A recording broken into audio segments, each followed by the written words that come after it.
Welcome to the chalkboard, my fellow football nerds, for episode number 132 of Chalk Talk. I am your host, Shane Haff. You can follow me on Twitter and YouTube at Shane Haff NFL, and I am joined today by the best co-host in the game. You've heard him on the Tough Cover radio show. It is Mark Henry Jr.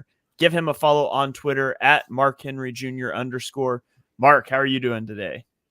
I'm doing well. We're recording this a little later in the week, so I'm already kind of in the midst of my gambling research for this weekend for conference championships and for week 13. I almost feel like I'm looking back on this from a different lens than I'm usually looking at on Monday or Tuesday. So I'm excited to get going. All right. Well, we are going to dive into it. We'll start, as we always do, with the Eagles game, a game that Mark went to. The Eagles beat the Buffalo Bills 37-34 in overtime. Mark, Josh Allen was slinging in the rain in this game. And at the end of the day, it just falls a little bit short. For the second time in 6 days, the Eagles found themselves down 17-7 at halftime in a rain game, and they pull through in the second half. Jalen Hurts has now won 8 straight games when trailing by double digits. No other quarterback has ever done that more than 4 straight times. That is my favorite stat right now that I keep saying over and over. I'm going to be really sad when it goes away because my second favorite stat to quote on podcast died this weekend. But we'll talk about that one when we get to that game. What stuck out to you during this game? Yeah, I mean, if we're not looking at it from a strictly Eagles standpoint, man, Josh Allen was terrifying to go against. Him on third down was scary in a way that very few quarterbacks have ever been scary. You know, you think of as an Eagles fan, we really struggled with prime Russell Wilson. I remember him on third down feeling like a nightmare. Aaron Rodgers in his prime really felt like a nightmare. Obviously, Patrick Mahomes is a nightmare to everybody on third down.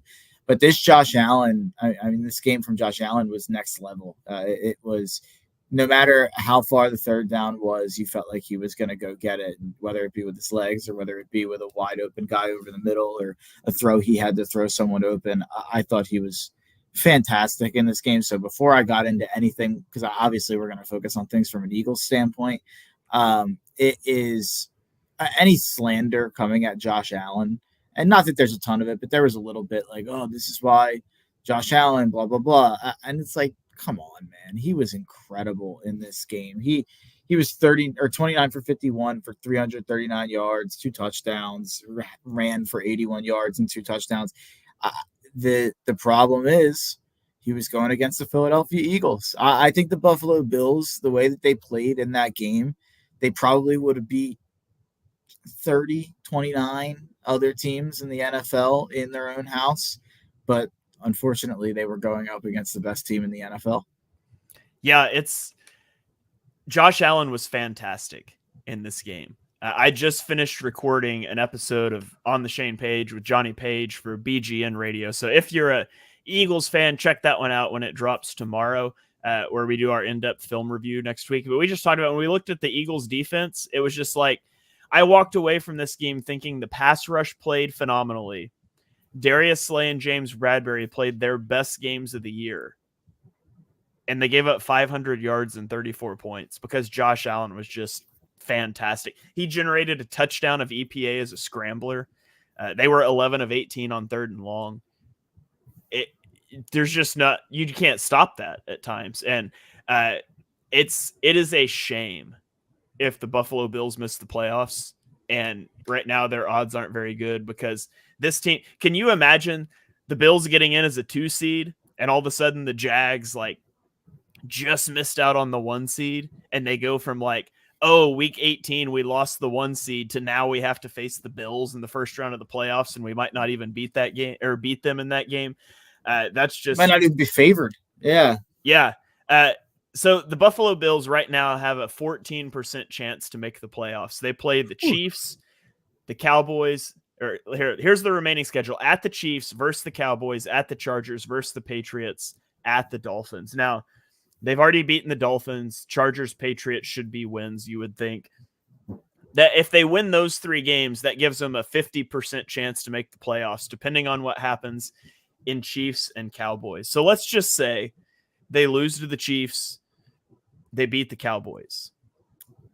That would put them at a 47% chance to make the playoffs per the New York Times playoff simulator. So it's still doable for the Bills. They've got to win 4 of these games. If they flip those, they beat the Chiefs, lose to the Cowboys. That's obviously better because it's in the division. But the Bills, if they miss the playoffs, it's going to be a tragedy because this is such a good team. They're such a fun team to watch.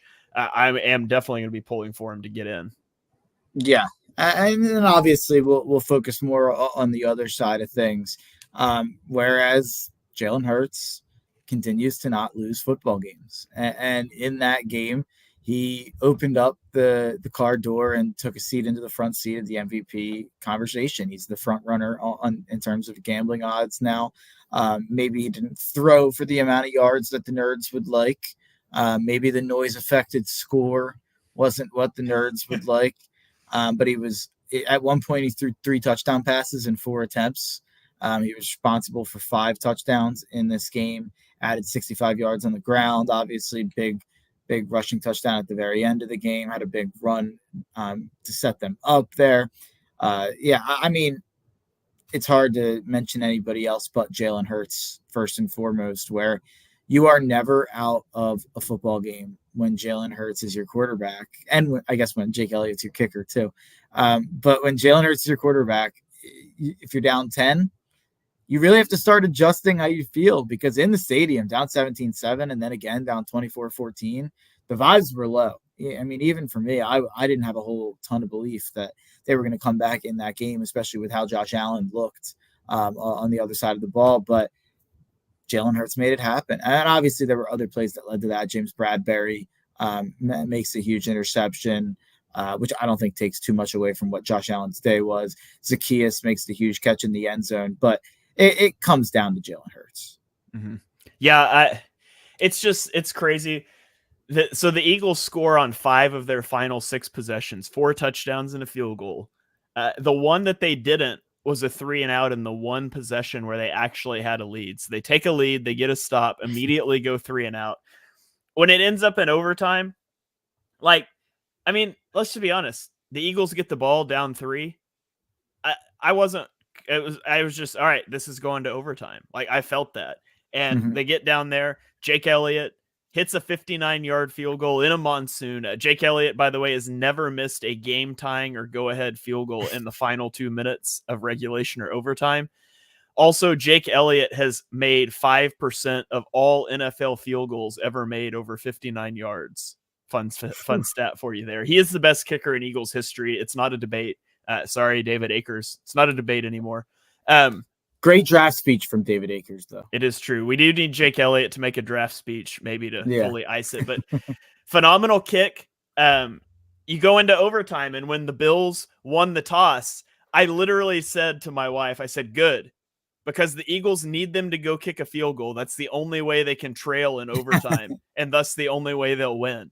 And so when they do, they kick the field goal. After the game, so my wife, we went to the Dolphins game earlier this season, and my wife's never been big into football. I mean, she lets me do my thing, but she's not really watching games. She's wanted to watch games since then, so we've been watching the games. And after the game ended, she was just like, "Are Eagles games always like this?" And I was just like, "Yes, they are, like absolutely." She needed to be a fan last year when it was easier. Yeah, but last year was an easy one to be a fan. But yeah, every game seems to, that meme that's going around where it's I can't wait to watch my favorite team. I want to die, and then my favorite team won. That's really what this Eagles team is. And this game personified that. Yeah, the other 2 other things I'll mention in this game. One is that the 37 points scored by the Eagles is the most allowed by the Bills defense this year. And if you want to say, okay, but it was only 31 in regulation, that would also be the most they've allowed this year. And it was in a rainstorm where the Eagles offense really only showed up for a half. And so it was an incredible performance by the Eagles offense in a game where you were trading blows, though. It is hard not to fault Sean McDermott for how the end of the game played out. So the Eagles on 3rd down, there's 2 timeouts, right? And it's like 3rd and 17 or whatever it was. They try to throw the completion to AJ Brown. It gets knocked down, thankfully, because it would have only been a 2-yard gain to begin with. And you've got Jake Elliott standing on the sideline ready to run a fire drill out onto the field because the Eagles have no timeouts. And so he sprints out on, or well, he doesn't have to sprint out, but he's not getting like those extra few kicks at the net. He's already iced himself, is what I'm saying, because he's just standing there thinking about running out for this kick. You call a timeout to ice the kicker. You let him walk to the sideline, swing the leg a few times, reset. You get out and you hit the field goal. And then instead of having one timeout with 20 seconds left, or instead of having 2, you have 1, right? And then you kneel the ball. After seeing Patrick Mahomes get in field goal range in 13 seconds 2 years ago to knock you out of the playoffs, the Bills decided to take a knee with 20 seconds and 1 that should have been 2 timeouts. That is inexcusable for the way Josh Allen was playing. Now, I know they got the ball first in overtime and they moved down the field. They could have done that in regulation and a field goal could have won the game. And I think it's just bizarre. Now, granted, they had a field goal blocked. They missed a field goal. Maybe they're just weighing risk and reward there. But I thought that was just a horrible decision by Sean McDermott. Yeah, I can't agree more. Our section was terrified that we kicked a field goal with too much time left. We were all scared that Josh Allen, one big play, they had a timeout. I mean, get a pass interference. There's so many things that can happen. And, when you watch football every week, week in and week out, we talk about it every week. Something crazy happens at the end of one game every week, it seems. So I don't know how you wouldn't give yourself at least a chance to get down the field there, especially with your franchise's history. I may or may not have been a little liquored up at the game and around some Bills fans. And when they lined up to kneel it, I was in disbelief.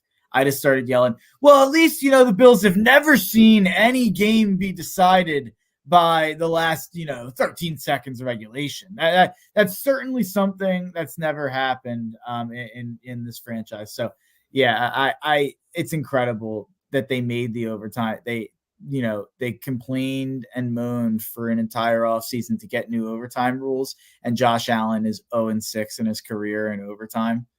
It's pretty incredible. And yeah, you said once the Eagles were down 3, you knew, all right, they're going to go down. We're going to get overtime. Once the Bills only kicked a field goal in overtime, I was Brandon Graham. And I don't know who, I felt the exact same way. If anyone hasn't seen the video that the Eagles put out, by the way, congrats to Brandon Graham becoming the longest tenured Eagle in terms of games played of all time in his career in that game also. But the viral video with him yelling at the guys on the block team for the field goal, yelling, y'all don't know Jalen Hurts like I know Jalen Hurts. We're going to go and win this game. Y'all don't know Jalen Hurts like I know Jalen Hurts. And that's exactly how I felt. Once they kicked that field goal, I was like, all right, well, we're going to go score a touchdown and win this game. There wasn't like is it going to be a tie? Are we going to lose? There was none of that. I felt extremely confident the whole way. And that brings up another conversation. And I hate to be the glass half empty kind of conversation. And that's not where I'm going at all. But Brian Johnson has been a lightning rod in terms of his play calling. And I think we've both expressed some concern and expressed some complaints about the offense at times for sure. But it's ridiculous how good they are in these situations. I mean, I think you had the chart with EPA in the fourth quarter in non-garbage time, how incredible they've been. I mean, you think about the drives down the stretch. Obviously, Jason Kelce with the false starts and on the field goal drive almost kind of ruined it, but they got the ball down there pretty fast. They got the ball all the way down to the 31 initially, and then on the touchdown drive, I mean, that was surgical stuff from Jalen Hurts and from everyone on that drive. DeAndre Swift had a great run. Those drives are so well put together, and then the drives that we complain about are so ugly that I was arguing about this on radio yesterday or on Monday with Sean Brace and John Jansen, where I was saying, is there a chance that these drives we're seeing at the end of the games, is that Jalen checking into things? Is that Nick Sirianni taking a step up and kind of being a bigger part of the play calling? Is that Nick Sirianni stepping up at halftime and saying, here's what I'm seeing, and maybe let's mix this stuff in? Or is it simply, this is kind of what I'm a little skeptical that it's this. And this is what John Jansen said. He thinks it's just Brian Johnson adjusting to a defense throughout a game, and maybe he's not the best preparer in terms of scripting the 15, 20 plays, which is generally the easy part of an offensive play caller's job. And maybe he's better at adjusting to what the defense is throwing at him and counter striking. I find it hard to believe it's that. I think it's got to be Jalen or Nick kind of stepping up and deviating from the initial game plan. If you had to take a guess on that, what do you think? Or is it a combo of both? I think in this week in particular, I think the bigger issue was execution in the first half than play calling. Jalen Hurts was bad in the first half and phenomenal in the second half. And you'd rather have that than the flip. But I thought one of the bigger issues in the first half was Jalen was doing a really poor job of reading out RPOs and zone reads. And so he was routinely, and I talked about this some with Johnny, but he was routinely pulling the ball when he should have given it. And there was a few where he gave it when he shouldn't have. And I thought in the second half, the Eagles stopped calling as many RPOs. They stopped running from 2x2 sets, running split zone, because the Bills had good defense for that. They started getting into 3x1 and running more like pin pull outside zone type of stuff. And I thought that really sprung the offense open. And so there was a certain shift. They went from running a lot of 2x2 to 3x1, and they stopped being so RPO heavy early in the second half. After obviously they come out of the second half and Jalen takes a sack on an RPO on the first play. I thought there's some plays I look at and I'm like, I don't really know what the design was here.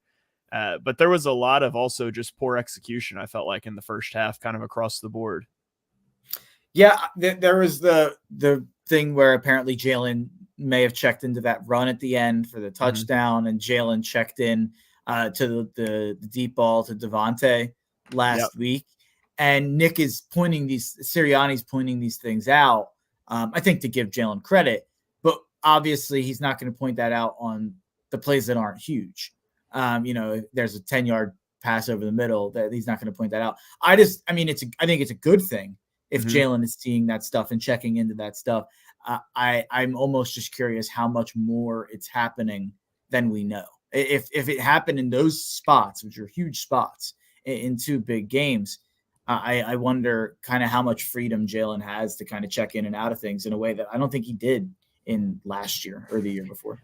Yeah, and even the nature of an RPO is giving your quarterback a lot. Well, yeah, of course. Even that's given him a lot of, Eagles fans like to talk about running the ball more.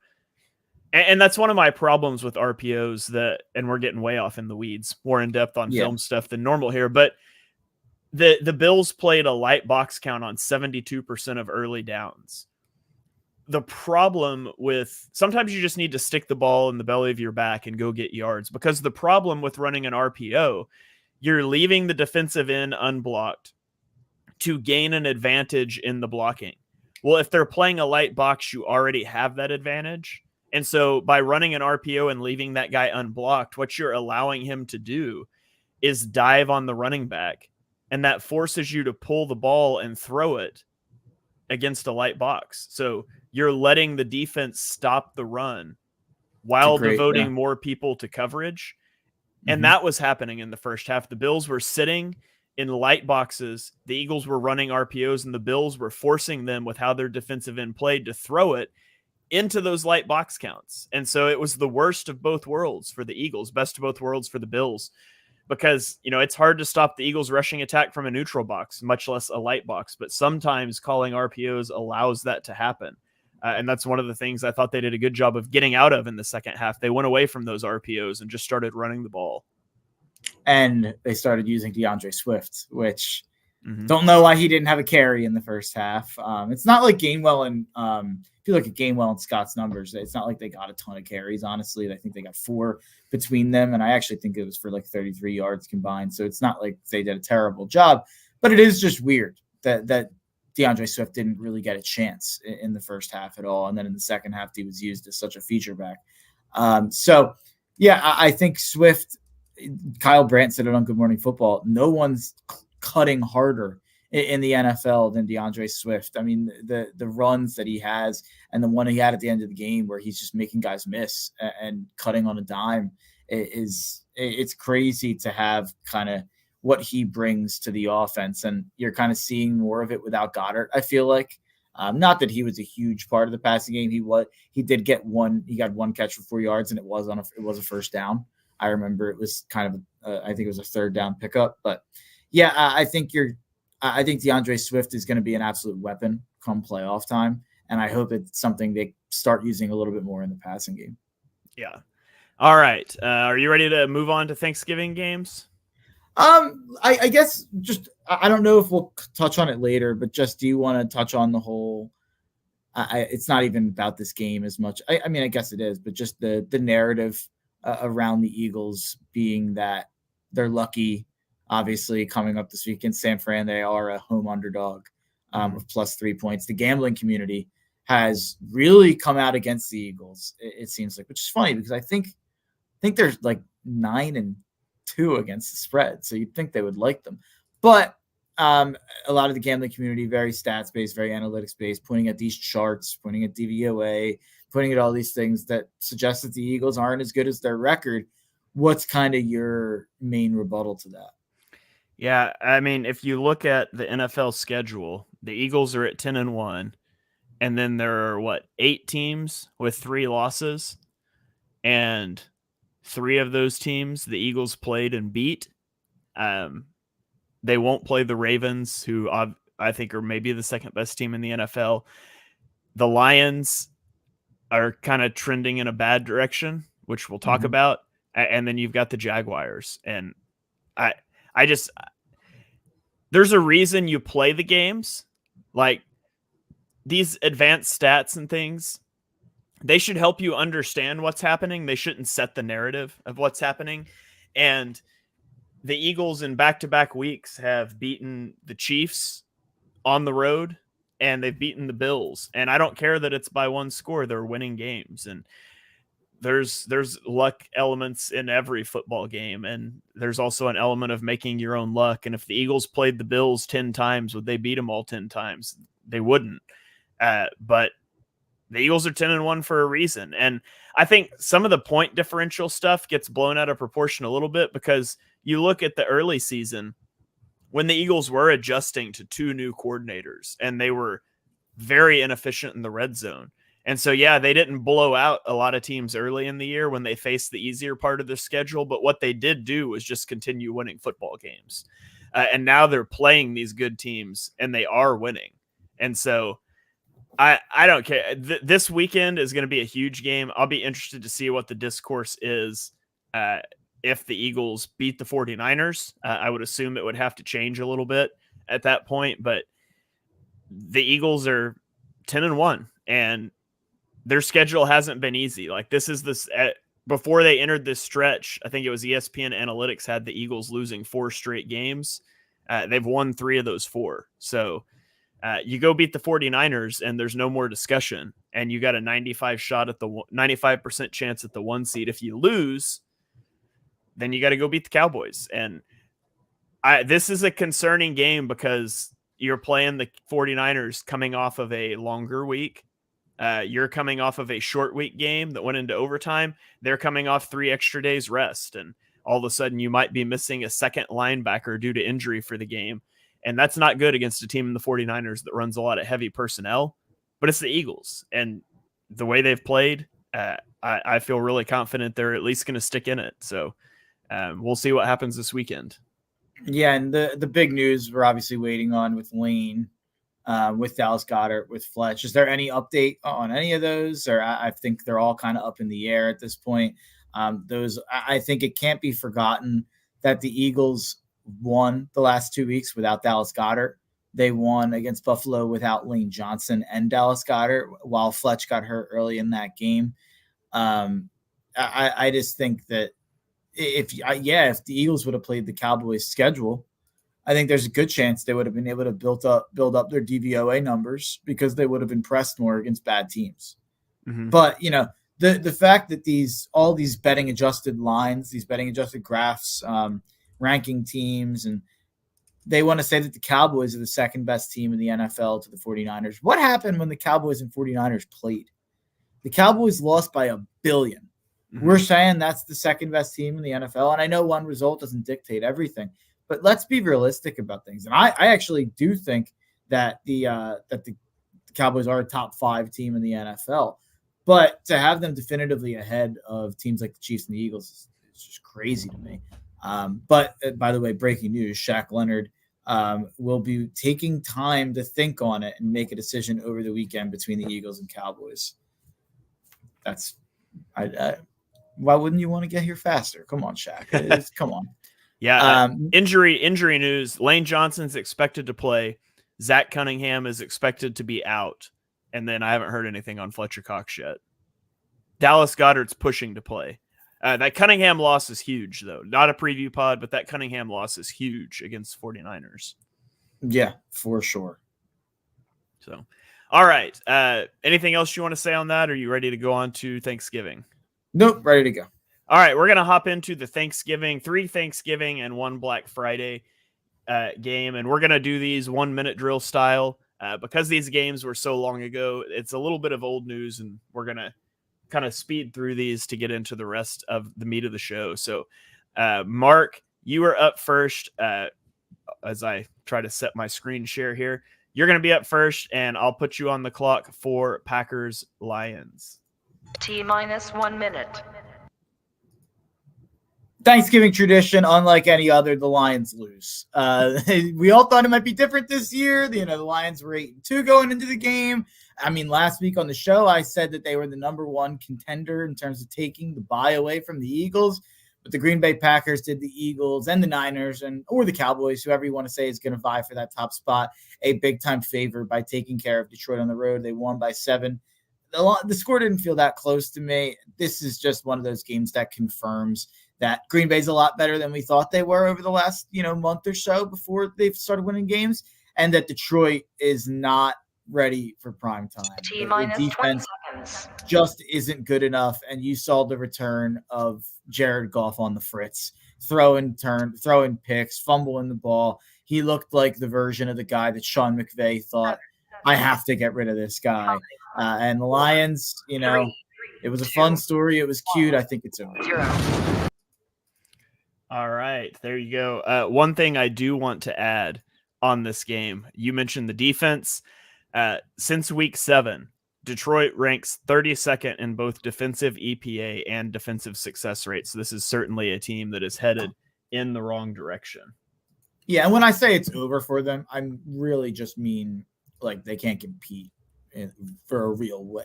Like they could maybe win a playoff game against a wild card team, but yeah. Yeah. Okay, that puts me on the clock for Washington, Dallas. T-minus 1 minute. Go. Dallas blows out Washington 45-10. There were some cowardly decisions, some bad situational coaching by Washington in this game. On their first 2 drives, they punted on 4th and 4 and 4th and 2, both from the Dallas 44-yard line. You can't be doing that as that big of an underdog. Like, what do you have to lose? Later in the game, they took a shot on 3rd and 1, and then they failed on 4th and 1 and didn't pick up the first down. But Washington doesn't matter. They're irrelevant. What really matters is the Dallas passing attack, which continues to thrive. Dak Prescott is on an absolute heater right now. He's thrown for 300-plus yards in 4 of the last 5 games with a 17-2 touchdown to interception ratio. Obviously, he melted down against the 49ers earlier this year. There's some big games coming for Dallas, but if he can continue to play at this level, Dallas is legit. Also, Deron Bland gets his 5th pick 6 of the season, most by a player ever in the season. The call on that was great from Nance. Yes, yeah, that was. If you haven't seen that one, you should definitely go search that one out on Twitter. So, okay. Oh, timeout. This is not about that game. This is more about the Eagles game. But it kind of relates back to the Nance thing. Shane Haff, not someone who I would say cares about announcers all that much. I don't think you spend a lot of time talking about them on the show, or I definitely do. So I was at the game. I did not watch the game on TV. I am generally a very big Tony Romo fan on commentary. I will also admit that with the caveat of saying, I think he has about one thing every game or every other week where he says, where you're just like, wait a second, that's not true, Tony. Or like, that's just not how, like, where he just messes something up or a down 4. I did see that people were going nuts about that. He suggested they kick a field goal down 4 or something. So yeah, I'll just give you a chance to talk about Tony Romo for a second. Yeah, I loved Tony when he first started calling games. I thought he was doing something nobody's ever done in a booth. That's been replaced by Greg Olson for me now. I think Greg Olson's the best commentator out there. And I generally still don't have a big problem with Romo, but he openly cheered for, like, he was openly cheering for the Bills the entire game. It was disgusting. It should not be how a game's called. That was pitiful. And if he is unable to be impartial in those games, just don't put him on Eagles games. That's simple. He can go call other games and probably do a good job, but it was disgusting. Like, there was not a close call. Like, you know how it is. There's calls that could go either way all throughout a game, a dozen of them. There was not a single one that he thought should have gone the Eagles' way. Like, everything where there was any remote chance it could go either way, it's Bills all the way. Like, openly cheering for the Bills. He was stunned when like the Eagles walked that off with a touchdown. Literally just couldn't talk. I think he was just so sad, if I'm being honest. Yeah, it's funny because I've seen Romo call Eagles games and I haven't picked up that vibe. It does feel like he loves Mahomes and Allen. It feels like, I mean, those are the CBS AFC guys. It feels like he just loves those guys, and I'm sure he has a relationship with them. And it's not just you that I heard it from. Sean Brace on radio was going nuts about it. A lot of people tweeting about it. So definitely not an unpopular take from you. I'm almost happy that was the game I chose to go to. So Tony Romo is not ruined for me now. Yeah. But I just wanted to, I mentioned you on radio, tweeting about it on Monday. So I thought I remembered and I wanted to bring it up here. Yeah. I was getting very grumpy during the game, and people were like, just mute it. And I was like, I'm watching with my family and they don't want me to mute it. Otherwise, no, you can't. For anyone saying that, you need to hear what's going on. Like the muting thing. I had a kind of a tiff during the Phillies playoffs. Brian Anderson was the play-by-play guy on TBS. TBS, Shane, you're not a big baseball guy. TBS as a broadcasting station was basically built on Atlanta Braves baseball. Like that's what the 70s, 80s, 90s. It's why like the entire country has Braves fans all over the place, because TBS played all their games, especially like the whole South roots for the Braves. And Brian Anderson, during this TBS series between the Braves and the Phillies, made no bones about the fact that it was very clear who he was supporting, in my opinion. And, I got all the people coming after me, calling me a homer. So I can definitely understand kind of where you're coming at. And just because you didn't think Tony Romo did a great job in that game and you thought he'd be biased doesn't mean you hate him, obviously. So, yeah. Right. Yeah. So, and I think he's on the Super Bowl this year. So if the Eagles make it to the Super Bowl, you and I might have to figure out a way to like go live and call the game and let people have an option of what to listen to. Is all I'm saying. Yeah, Mahomes is his guy too, and I think that's what it'll be. So yeah, well, it'll probably be Lamar, but okay. I really don't think so, but we'll talk about that when we get to Sunday Night Football. Yeah. All right, so let's put you on the clock here for San Francisco, Seattle. Here we go. T-1 minute. I might only need 20 seconds on this game. San Fran good, Seattle bad. No, I mean, I was 2 weeks ago when we talked about the playoff picture, maybe even last week, I was too dismissive of teams like Green Bay and the Rams getting back into it. And I thought Seattle could lose a couple of these games and it wouldn't even matter because I didn't think those teams had it in them to kind of get back in the race. It seems like Seattle's done. It seems like I just can't see them beating Dallas or Philly or San Fran over these next 3 weeks. And even after that, I think there's another tough one after that. Maybe I think Pittsburgh or something like that in the mix. Another one of those kind of fringe playoff teams, I think, from the AFC. So not an easy schedule for Seattle. But yeah, San Fran, I mean, Brock Purdy has the easiest job in the history of the NFL. I mean, this offense, Kyle Shanahan calling plays. Christian McCaffrey's unbelievable. Deebo Samuel is a little overrated, but he's still unbelievable. Ayuk's unbelievable. Kittle's unbelievable. They're really good. You ran out of guys to say are unbelievable there at the end. I could have went with Trent Williams too. Yeah, So, all right. And that takes us up to Black Friday, which was the Miami Dolphins at the New York Jets. I will throw myself on the clock for that one. So T minus 1 minute. All right, the Miami Dolphins traveled to the Jets. They win this game 34-13 at MetLife. The Jets offense was bad as per usual. Who would have known Tim Boyle was going to be bad? But a defensive score brought them within 4 points before half, and then the ill-fated 99-yard pick six on a Hail Mary by Javon Holland left the MetLife crowd stunned going into halftime. I've never seen anything like that before. The Jets offense did not break 100 yards in this game until the fourth quarter, which made it easy for Miami to overcome, turning the ball over 3 times, including 2 Tua Tagovailoa interceptions. That is something they're going to need to clean up if they're going to be true contenders moving forward. And they have a shot at the 1 seed in the AFC. The Jets are just unwatchable right now. I'm not going to rant again about how they threw the season away because I've said it all before, but it is truly sad to see such an incredible defense wasted. And make no mistake, they are being wasted. 20 picks and fumbles for Tua on the season. A lot of those fumbles have been recovered, but a little concerning. Yeah. All right, let's get into our Sunday games now. We'll slow it down. We can talk a little more about some of these games. Some of them still aren't the most interesting games, but let's start off with Atlanta at New Orleans, which is kind of an interesting game for the NFC South. Atlanta wins 24-14. The Saints entered this game as the only NFC South team without a losing record. After their loss to the Saints, they no longer hold that distinction. All the teams in the South have losing records. The Falcons and the Saints both stand at 5-6. Jesse Bates made the difference in this game for Atlanta. In the first quarters, the Saints threatened to take a 2-score lead. He jumped a Derek Carr pass and ran it back 92 yards for a touchdown. Then in the third quarter, up 14-12, Taysom Hill had a carry to the 9-yard line, but Bates punched the ball out and the Falcons recovered. The Falcons have 6 interceptions as a team. Jesse Bates has 4 of them. They have forced 10 fumbles and he's forced 3 of them. He was worth every penny in free agency. The Saints, the story of the game for them was red zone inefficiency. They were 0 of 5 in the red zone in this one. That's a great way to lose a football game at home. Yeah, great way to lose any football game is to have Dennis Allen be your head coach. It appears his career record is just an absolute abomination. I don't have it right in front of me, but it's really, really bad as a head coach.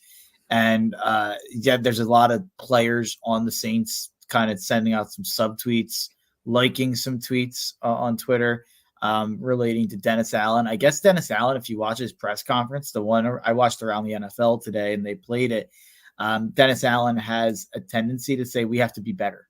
He just says constantly, we have to be better. We have to be better. Yeah, we're going to have to do that better. And Alvin Kamara basically liked a tweet from someone saying, like, stop saying to be better and actually tell the players what to do to get better. And I guess that there's not a lot of faith in the coaching staff going on in that locker room in New Orleans. Kind of made me feel like this division's Atlanta's to lose. Obviously a big win for Atlanta, just to tie it up and make sure that New Orleans can't win the tiebreaker there. But that kind of, those rumblings from the locker room can't make you feel good about a Saints team that just takes no chances down the field. Everything the Saints do is within 5 yards. They throw these little ins, these little slants, these screens to Kamara. They do a good job. It seems like at the end of games, like they had a couple field goal drives at the end of this game to make the stats look better than they are. Like Derek Carr put up 304 yards in this game. You look at the stat line, you might think it was pretty good. The offense was horrible in this game. And you would never know it just from looking at the stats. I mean, they outgained Atlanta by 50 yards. They had 444 yards. Didn't feel like it. Yeah, and by the way, this is a Saints team that is all in. They are projected $71.5 million over the cap next season. This is just a team that should have let it go several years ago, and they would probably be in a radically different spot right now. Wow, they were 0 for 5 in the red zone. Yeah, that is astounding stuff. We got Mitch Yeah, chiming in on YouTube. What's up, guys? What's up, Mitch? Welcome to the show. Glad to see you out here in the chat. Hopefully shirking some work on a Wednesday afternoon and listening to sports talk instead. Yeah, and you mentioned the pick from Derek Carr. That's the game. Yeah, they were. I forget I have it right here. They're up 3-0. Looked like they were about to score a touchdown. You could go up 10-0 instead, being down 7-3. Yep. Instead of going up 10-0 with these offenses. That's the game. So yeah, that's really all that there is to say. All right, let's move on to Cincinnati, where the Pittsburgh Steelers beat Cincinnati 16-10. Mark, let me tell you a story about a man named Matt Canada. The year was 2020. The Steelers lost a wild card game to the Browns 37-48. They put up 553 yards of offense, but could not win the game. They went out that offseason and they hired a man by the name of Matt Canada to be their offensive coordinator.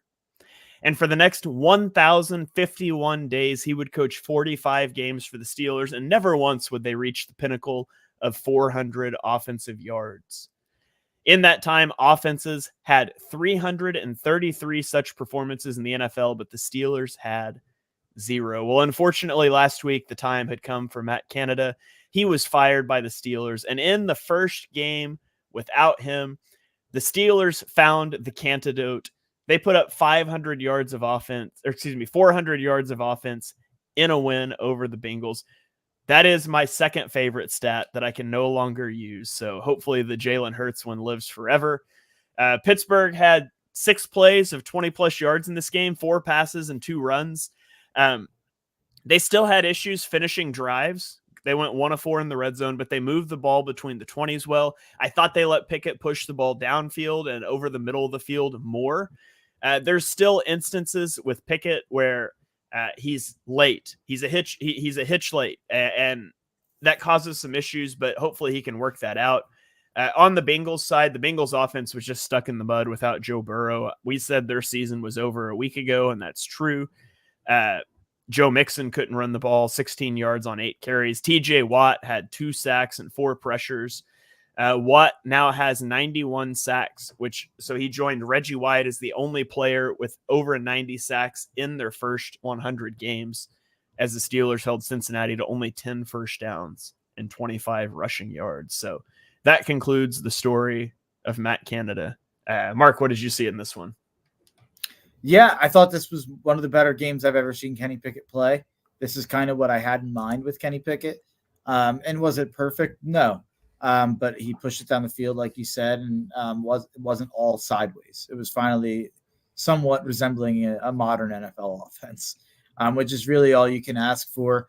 And then on the other side, I guess Jake Browning wasn't an abomination, but he wasn't a competitive starting quarterback either. So I think that the Bengals will be pretty big underdogs the rest of the way. I think you saw Joe Mixon in a game where they really need the running game to work. It's not going to work without Joe Burrow. I think Joe Mixon is half past cooked, and some of his stats have looked good at times this year. I think a lot of that's just having to do with having the weapons of Jamar Chase and T. Higgins and having to worry about Joe Burrow.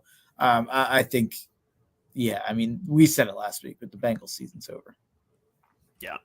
All right, let's keep rolling here to a showdown in the AFC South. Jacksonville at Houston. Jacksonville won 24-21. They remain the kings of the AFC South for now, doing just enough to pull this out. They take a 2-game lead in the division. They still do have the Ravens and the Browns on the schedule, but outside of that, it's really easy. Houston also has the Browns. They have Denver and Indianapolis. So I think the Jags are in prime position to win the division at this point, but I still think Houston's going to make the playoffs. Trevor Lawrence pushed the ball downfield again, something we've been begging the Jags offense to do, and they've showcased that the last 2 weeks. He was 7 of 14 for 180 yards on passes over 10 air yards. This all culminated in a potential C.J. Stroud comeback bid once again that fell short as the Texans missed a 58-yard field goal attempt that would have tied the game. There was some weird game management stuff from the Texans, like down 10 on their own 46. They went for it in the early fourth quarter on a 4th and 1, but they called pass plays on both 3rd and 4th and the fourth down pass was a deep ball. I mean, just QB sneak. It is not hard. 3rd and 4th and 1. My main takeaway, though, is Lawrence and Stroud is going to be an absolute treat to watch for the foreseeable future. You add into that Anthony Richardson in Indianapolis, if he's able to come off of his injury and be as dynamic as he looked this year. The AFC South has young quarterbacks that are going to be a lot of fun to watch for a long time moving forward. Yeah, we'll see on Will Levis too. Yeah. Obviously not great showings to start, but he's had some promise too. So all young quarterbacks, it's exciting, but not exciting if you ask Trevor Lawrence. Did you see what Trevor had to say about that? I didn't. What did he say?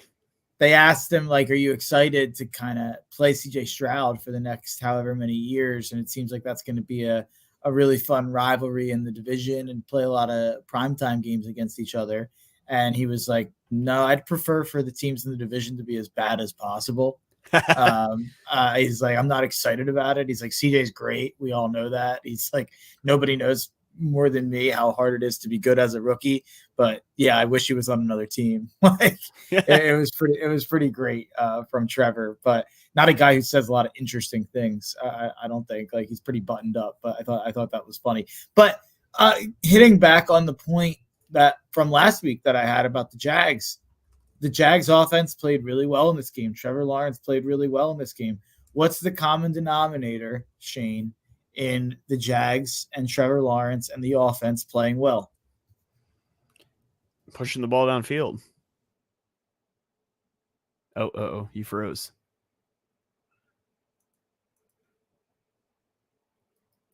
Okay, Mark froze. He's going to be back and he's going to tell us what the key is at some point. I was just going to say, I think it's really funny. We talk about, Trevor Lawrence is in his 3rd year in the NFL. Oh, there you go. You're back. I'll save my tidbit because I wanted to get your reaction to it anyway. So what's the secret, Mark? I have no idea what just happened. First of all, that was insane. Getting past that. It's Calvin Ridley. Calvin Ridley in wins and losses. We talked about this last week, right? Am I imagining that? Was that a dream that I had where we were on a podcast together? No, you're right. You're right. Yeah. Ridley? Okay, I was just making sure. I was like, geez, I thought I talked about that. In losses and wins, his stats are completely different. In wins, he's one of the best receivers in the NFL. In losses, he's completely invisible. And in this week, I think it was 5 catches on 6 targets, 89 yards, and a touchdown. Big touchdown, if I'm not mistaken, as well in that game to put them up later in the game. I just think if he's going, this Jags offense will be going. It seems like he's been a little inconsistent at times this year, but down the stretch lately, he's been really good. So I'm expecting more of that down the stretch for Jacksonville. And I think there's a chance that too many people threw Jacksonville out in the trash when they lost big time to San Francisco. But hey, we're letting Dallas be the 2nd best team in the NFL now. Dallas they're the hot new flavor. Jacksonville's beaten better teams than Dallas has. That Houston win alone this week is more impressive than anything Dallas has done this year. And we're just crowning Dallas and no one wants to give Jacksonville any credit. Jacksonville's accomplished just as much as Dallas has in recent memory in the playoffs. They won a playoff game last year. Dallas hasn't won more than a playoff game since before I was born. So I just think I think Jacksonville, people are sleeping on them. Yeah. I was going to make a point about Trevor Lawrence. He's the old guy in the division now, right? He is. Like, got all these young quarterbacks, but you know what's funny? Trevor Lawrence in his 3rd NFL season, he's thrown over 1,500 NFL passes. Did you know he's not the oldest starting quarterback in the division? Let me think. It's got to be Stroud, right? It's Levis. Okay, yeah, you're right. Levis, who's thrown 150 passes, sorry, I got that wrong. He's 2 months younger than Lawrence, not 2 months older, but they're both 24. Okay. So it ruins it a little bit, but yeah, Stroud's only 22, Richardson's 21. Wow. Very young. I forgot Levis was that old. It probably played a part in me being not all that high on him in the draft. I totally forgot about that. Yeah. Okay, let's move on to Indianapolis, Tampa Bay at Indianapolis. Tampa Bay lost this game 20-27. The Colts forced 2 turnovers. They pressured Baker Mayfield 16 times, including 6 sacks, one of which was a strip sack. I think this was very much a Baker Mayfield is who he's always been, an up and down player, right? Like he had one drive where he scrambled for a first on 3rd and 8. He threaded the needle for on a 4th down pass. They end up scoring a touchdown. Later, he throws an ugly interception and he loses a fumble. If Tampa Bay could get a quarterback, like the bones are there on this roster still. I just don't think they're going to be in the place to do it. On the Indianapolis side, they continue to win games. Jonathan Taylor averaged 6.1 yards per carry. He had 37 rushing yards over expectation, which is his highest total of the year. He also passed Marshall Faulk for the most rushing touchdowns by a Colt in their first 4 years. I'm young enough, I didn't even know Marshall Faulk was a Colt. I just remember him as a Ram. But then, of course, you had news that came out. Have you seen the Jonathan Taylor news today? Yes. Yeah, so Jonathan Taylor sustained a thumb injury, and he's probably going to miss a couple weeks, which is really unfortunate for the Colts as they try to make a playoff push here. Yeah, it definitely is. I will say Zach Moss did a really good job earlier this year, and I think he had like a 200-yard game. So I don't think it's a death knell for Indy, and you look at their schedule down the stretch, it's not very hard. In fact, they have Tennessee this week. They're one of my favorite bets. I think Indy's going to win this week and get to 7-5. And they haven't beaten a lot of good teams, but I don't know if I've ever remembered a team being over 500 at this point of the year being talked about less throughout the year than the Colts have. Is that a fair kind of thing? Yeah, I mean, I think they have a rookie quarterback and then he gets hurt and everybody just kind of forgets about them, but they're quietly hanging in there and have a good shot to make the playoffs. They're currently in the playoffs. I'm pretty sure their gambling odds are even money. Like, I think it's -110 both ways to make the playoffs. It's definitely going to be interesting. They are, you don't think of them. You look at Minshew's numbers and doesn't wow you or anything like that. They are actually, in terms of their team total overs, Shane, they are the best team total over team in the NFL from a gambling standpoint. They've hit their team total over 9 times in their 11 games. For anyone out there who doesn't know that, obviously every game has a spread and has a total. And if the total is 44 points and, the Eagles are a 1-point favorite, that means that their team total over is going to be 22.5. So the Colts have hit that 9 times. And you wouldn't think of them, oh, what a dynamic offense, cash and overs. But that's what the Colts have been actually this year. All right. Let's move on to the New York Giants. We've got the New England Patriots at the New York Giants. Thought about using it here, Shane. I'm not going to use them. Keep it in my back pocket. I thought about it too. DeVito. I thought about it too. Tommy DeVito. You remember when Bill Belichick versus a rookie quarterback was game over, Mark? Well, not when it's Tommy DeVito. He just lost to a UDFA Tommy DeVito 10-7. The Patriots missed a 35-yard field goal that would have tied the game. Mac Jones started and was benched for like the 4th time this season after throwing 2 picks. This was Jones's 5th career game with 0 touchdowns and 2 or more interceptions. Bailey Zappi came in relief and averaged 1.1 air yards per attempt, the 3rd lowest in the next-gen stats era. Your guy, Jalen Hyatt, had a career-high 109 receiving yards for the Giants, 5 receptions on 6 targets. So, I don't know. Honestly, terrible outcome for the Giants, who desperately need a quarterback, and they've won their way out of the May Williams sweepstakes at this point. The funny thing about the Giants is I was listening to a podcast that a Giants fan was on, and he was talking about kind of the upcoming draft, and he was against tanking. So he was like happy that they were winning for the culture, which I think we both agree is stupid. They should have wanted to lose this week, especially against New England, who only has 2 wins. But he was saying, you look at how they've drafted, and it is, besides Evan Neal, who's a catastrophe. You look at their recent drafts, they've done a decent job. This year, Deonte Banks looks excellent. John Michael Schmitz looks excellent. They have another guy that they drafted a little bit later. I think I might have his name wrong. Micah McFadden. Is that a name? I think that's the name I heard him say. What was playing fantastic. And then even last year, there were a couple players. Obviously, Jalen Hyatt, you just mentioned, 5 catches, 109 yards, big game, kind of breaking out here. So even though it's been such a depressing year for the Giants, and I almost think, and I've kind of said this for a while now, I almost think it's kind of the best case a little bit, where you might be able to get out of this Daniel Jones thing, and the money only really is due for one more year. So you could go and draft a guy and just be like, all right, we're dealing with the Daniel Jones contract next year, either play Jones or let him rest up. I think it almost gives you a little bit of an out. And obviously it would be better if they lost the last 2 games. But I just think this season going, so poorly right now, I think they're the butt of the joke. But I'm not ready to just say like, oh, the Giants are screwed forever and Brian Daboll's not a good coach anymore and Joe Shane's not a good GM. I think this was kind of just the year from hell for them. They lost Saquon off the top. This is what they needed to happen last year. Yeah, they were too good last year. That's honestly the problem. Like that probably it messed up the timeline a little bit for sure. And then you go out and you get Darren Waller. That's probably something you shouldn't have done.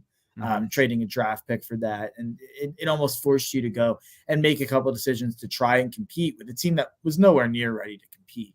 But I do think ultimately this is kind of the best thing to happen to the Giants. On the other side of things, lose, baby, lose. It's all you can do if you're the New England Patriots right now. Yeah. Okay, let's go to Tennessee, where the Carolina Panthers face off with the Tennessee Titans. The Titans win 17-10. I don't care about the result of this game. They gave themselves a chance to tie the game late. Bryce Young threw short of the sticks on 4th down to end the game. But the Panthers, after this game, they fired head coach Frank Reich, quarterback coach Josh McCown, and running back coach Deuce Staley. And that's just not the problem. It's not the problem.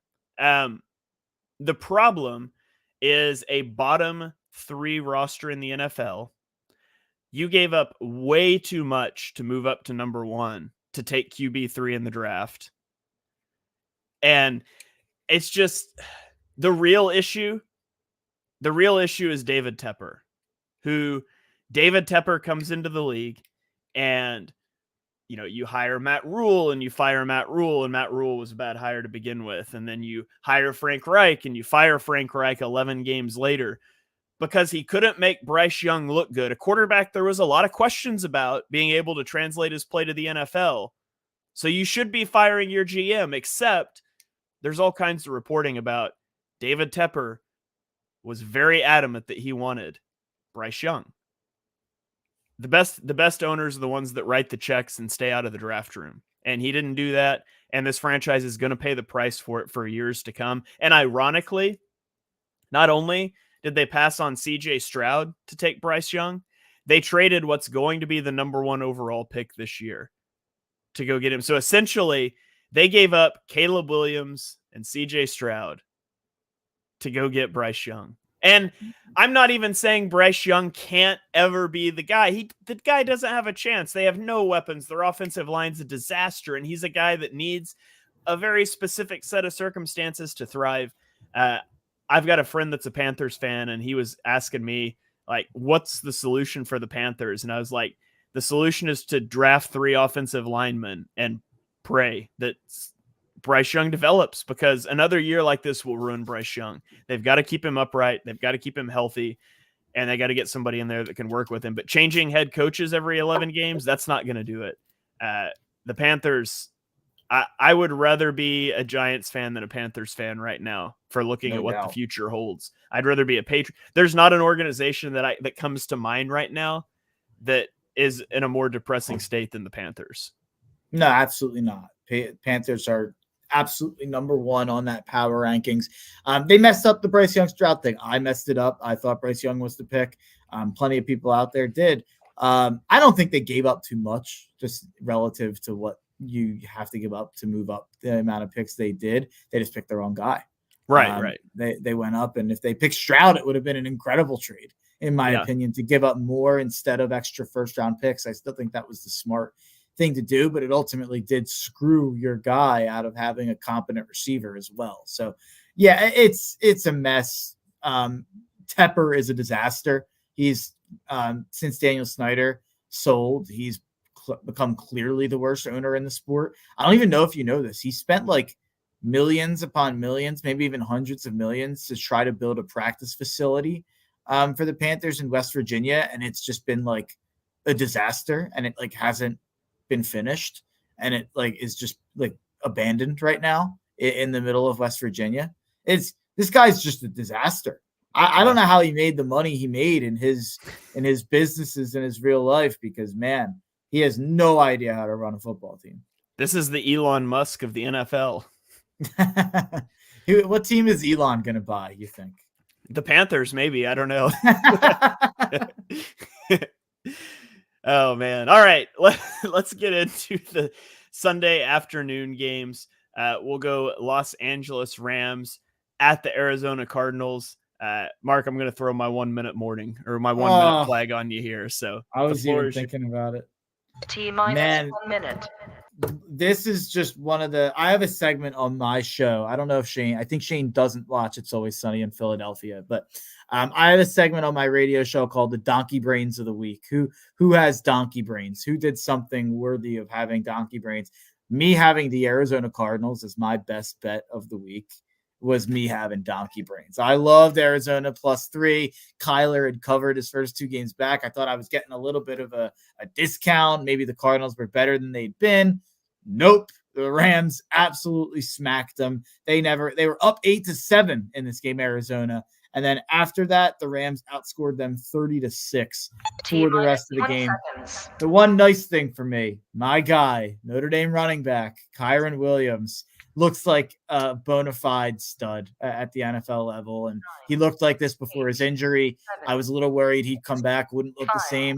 He had his best game potentially in this game. So really happy to see that for Kyler. I will forever be upset with myself for talking myself off of Kyren Williams because of his speed. I was concerned about that, and then he didn't run the 40, and I just dropped him down my board further than I should have. Yeah, and I still had him as a third round pick, but I would have definitely had him as a top of the second round pick. And you look at 16 carries, 143 yards, and 9 yards per carry, 6 catches for 61 yards and 2 touchdowns. He's like an incredible blocker. Mm-hmm. It's just, I think this is here to stay. I don't think this is just, you see a lot in fantasy. These running backs have these runs at the end of seasons. Like, I think the Rams can plan going forward as with Kyren Williams as their running back. Yeah. Okay. Let's go on to Denver and let's talk Cleveland Browns at the Denver Broncos. Denver wins this game 29-12. The Broncos rushed for 169 yards against the Browns defense while limiting the Browns to 162 net passing yards on 42 attempts. They stood strong in the red zone and forced 2 field goal attempts. The Broncos are on a big winning streak. I don't think it's going to stick. And here's why. Their defense has generated 15 takeaways over the last 4 games, mm-hmm. and that's what's keeping the team afloat. The offense, if you look at like the advanced metrics and stuff, the offense really hasn't been much better during this winning streak. And down in and down out, like success rate, the defense hasn't either, but they're forcing tons of turnovers. And they are writing it into a potential playoff berth. I just don't think it's real. Like, their defensive success rate since the Dolphins game is 25th in the league, but they've added 53 EPA on turnovers. And the gap between them and number 2 is the same as the gap between number 2 and number 28. It's not sustainable. And I think when that turnover luck runs out, you're still going to be looking at a below average defense and a mediocre offense. And I just don't think it's sustainable. I don't think the Broncos are going to make the playoffs. If we have to watch the Broncos in the playoffs instead of Buffalo or Houston, come on. Like, give me something interesting. Give me Josh Allen. Give me CJ Stroud. Don't give me Denver. Don't give me Cleveland. At least I'm biased because I weirdly like the Steelers. and I've had this like thing the last couple of years where I bet on the Steelers a lot, and I like Tomlin, so I feel like the Steelers are probably in that same boat with Denver and Cleveland, where it's like it'd be better maybe if they didn't make it. They at least have a competent quarterback. Yeah, I mean I agree with you. Russ is competent. Okay. Yeah, no, is that too much? What? No, he's fine. The Steelers are just different. Like the Steelers truly have an elite defense. Yes, yes, and they've got a rushing attack. Like I don't make me watch the Broncos in the playoffs. Sorry, Broncos fans.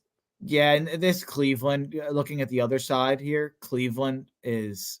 I mean, how many bad things can happen to an organization if there truly is karma on this world? I mean, look no further than the 2023 Cleveland Browns. Nick Chubb goes out for the year in week 2. Deshaun Watson, obviously, after his best game in 5 years, probably, or 4 years, wherever it was, it comes out right after that he's done for the year. Now Myles Garrett is injured. It looks like he might not play this upcoming game. I guess he couldn't lift his arm after the game on Sunday. He has a case for MVP, not just Defensive Player of the Year, with how important he's been for this Cleveland team. They just, I mean, the hits keep on coming to the point where, and now DTR, Dorian Thompson-Robinson, who's actually shown some flash, got hurt in this game, got concussed. He's probably going to miss this week. They're going to have to go with Joe Flacco. It looks like Joe Flacco in 2023 will be starting a game for the Cleveland Browns, and that just feels unacceptable. I don't know. That might be better than Deshaun Watson at this point. Deshaun Watson was 5-1 this year. It's pretty crazy to talk about. Deshaun Watson, it's almost like if you could script it better for Deshaun Watson, you couldn't, where he didn't play well until the last game. But he can say that they were 5-1 with him. And he can say like, oh, look at that last game. And then he comes back next year and you almost have like a whole other year until he's really on the hot seat. And that contract makes it hard for him to be on the hot seat anyway. But yeah. Yeah. Okay, let's go to Las Vegas, where the Kansas City Chiefs beat the Las Vegas Raiders. You putting me on the clock for this one? I'm putting you on the clock. 1 minute warning. I didn't see a second of this. T-minus 1 minute. All right, here we go. As I scramble to pull my notes back up, but I got time because this was not a good game.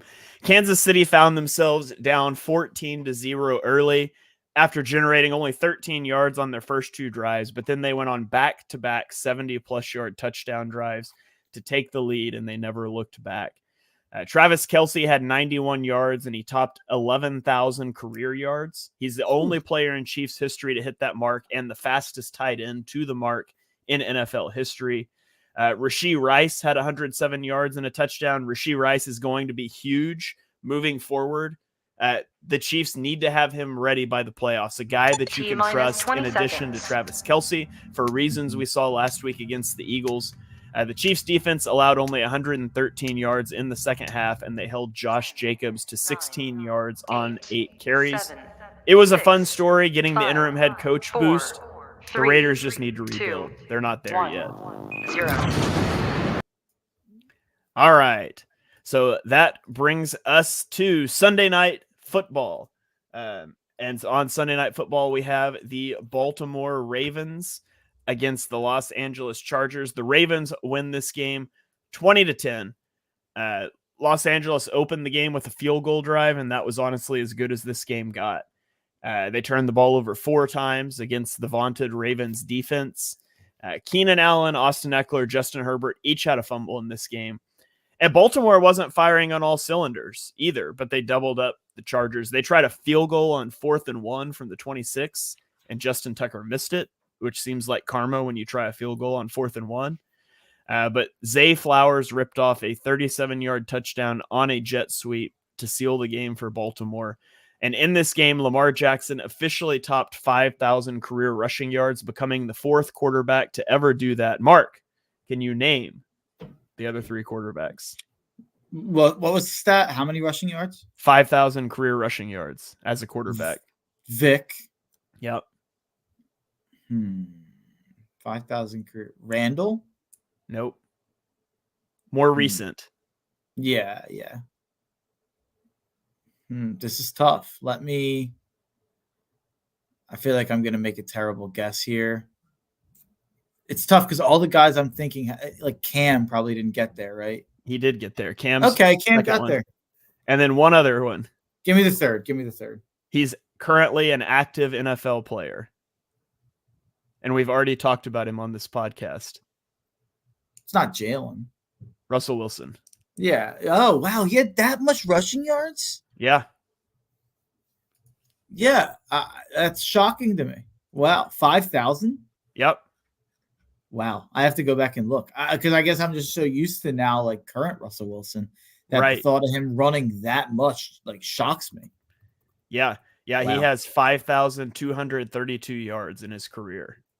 That's shocking. Well, I guess he would have like probably just got there recently. But yeah, that's crazy. Wow. Yeah. So he just topped it this season, actually. Now I'm like diving on Football Reference. That shocked me. All right. What do you got anything you want to point out on this game, or were you still de-icing from the Eagles game? Yeah, I mean, I am almost like exhausted of doing it. And Sean Bernard, I don't know if you know him. He does some stuff with Edge of Philly Sports, with Dives, with mostly Sixers stuff. He's a Sixers guy, but he's my co-host on my radio show. And he is a big time Justin Herbert hater, like more than me, I'd say. Which probably shocks Shane to hear that there's someone more than me that can't stand Justin Herbert. But he puts out clips every time we talk about Herbert on the show, and it just gets me in trouble on Twitter and the Instagram comments, and I get mean DMs from Charger fans, I guess, or like Oregon fans or Justin Herbert fans. It's crazy, the Justin Herbert discourse, but at a certain point, the results have to matter. The results have to matter at some point. He's 4-7. They scored 10 points in prime time. They were they at home? Was this a home game for them? Yeah, it was a home game. Yeah. I guess that's one thing that you can't blame him for. They never really have a home game, but at least it wasn't a road game. And you put up 10 points. Everyone tells me, it's always the defense's fault. And the defense looks to have played a pretty good game, holding Lamar to 177 yards. I just think at a certain point, Justin Herbert gets more credit than anyone I've ever seen while accomplishing less than anyone I've ever seen. And, that's fine. Ben Solak can go and put him fourth on his QB rankings while putting Jalen Hurts sixth. I think he's an absolute fraud for doing so. And I think that, the tape community sometimes gets too locked in on some things that they hold precious to their heart without realizing that, oh yeah, being mobile actually matters. Like having not that Justin Herbert isn't mobile, but I think Jalen Hurts is obviously on another level of that, where I don't think it's exactly a one-to-one fair comparison just to compare them as strictly pocket passers without taking into account everything else Jalen Hurts brings. Ranking Justin Herbert over Jalen Hurts is just, I don't even really have words for how upset it makes me. And that my problem with Justin Herbert is, and this is kind of exactly what I want to drill it down to. My problem with Justin Herbert is not that he is not good. I said it on last week's show. The one touchdown he had was, in my opinion, probably the most impressive dart of the season into the end zone between two guys, really small windows, really good throw. But Justin Herbert's 29-31 in his career. Lamar's 54-19. Jalen Hurts is 33-12. Josh Allen's 58-30. Patrick Mahomes is 72-19. He can't be with those guys until he accomplishes something. And I'm not saying he has to win a Super Bowl. I'm not saying he has to go to a Super Bowl. I'm not saying he has to go to a conference championship. But all those guys have had 12-win seasons, or all those guys have won a playoff game. They've all accomplished something in a way that I'd like to see Justin Herbert accomplish something before we start putting him over guys like Jalen Hurts, who took his team to a Super Bowl and then stood toe-to-toe with Patrick Mahomes and put up 35 in the game. I don't even want to start this discourse, Shane, but because Tua's been bad lately. No, I'm not willing to listen to this. I just have a stat that you'll hate. But Tua, this is not me saying Tua is better than Justin Herbert at all. That's not what I'm saying, because I think I've actually been more critical of Tua lately than anybody else. I feel like a lot of people are just shrugging their shoulders because the Dolphins keep winning. I'm nervous about Tua. I think he does not look like himself at all right now, especially once you get him off script. But taking that aside, Tua Tagovailoa has as many wins as Justin Herbert in 16 less starts. That's all I had to say. Same amount of wins. All right. Let's move on to the last game. It is Monday Night Football. And by the way, I thought about saving the 1 minute warning for the last game, but I was like, it's the most recent game. I'll let it play out. Yeah. I thought about it as well, honestly, except I wanted to talk about, I needed to get our last element of our title in here about the Passtronaut being grounded. After back-to-back wins, the Josh Dobbs magic ran out. He's recorded his second straight loss. He threw 4 interceptions in this game. He held the ball a long time. He wasn't decisive as a scrambler. He had far too many mistakes. On the Bears side, though, the offense was just atrocious. Like, Justin Fields had a time to throw of 3.37 seconds with an average depth of target of 2.7 yards. Anytime your time to throw is higher than your average depth of target, that's bad. That was the 4th highest time to throw with the lowest ADOT in the league this week, and against a super blitz heavy team. The teams combined for 6 turnovers and 1 touchdown.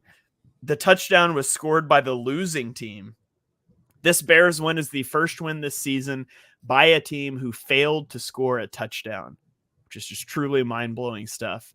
They win 12-10. What was your takeaway from this one? I fell in love with Josh Dobbs. I fell hard. I took this one hard. I was watching this game like I was a Vikings fan, rooting for Josh Dobbs. I had a big Vikings bet on it. He was horrible. I mean, he was just absolutely horrible in this game. They said they're going to evaluate their options at quarterback, which seems crazy after how good he's looked at times. But yeah, I guess you have to. He was that atrocious, and losing that game was inexcusable. And that opens up 2 spots potentially in the NFC playoffs if they can't get it together. And they do have a couple tough games remaining. I thought that we kind of counted this Chicago game as a win for Minnesota in that playoff chase, but obviously not the case. I would say it's a really bad loss for Chicago if they didn't have the number 1 pick coming to them from Carolina. But would have been nice to still lose this game. Yeah. I don't even know. Like, this isn't a fixing your franchise. We'll do that later in the season. So, all of the teams, just by the way, if you're a new listener to the podcast this season, once we get down to the end of the year, usually the last week, we don't really so much talk about the games for non-playoff teams. Instead, we do a fixing your franchise thing where we kind of talk about what moves we would be looking at the offseason.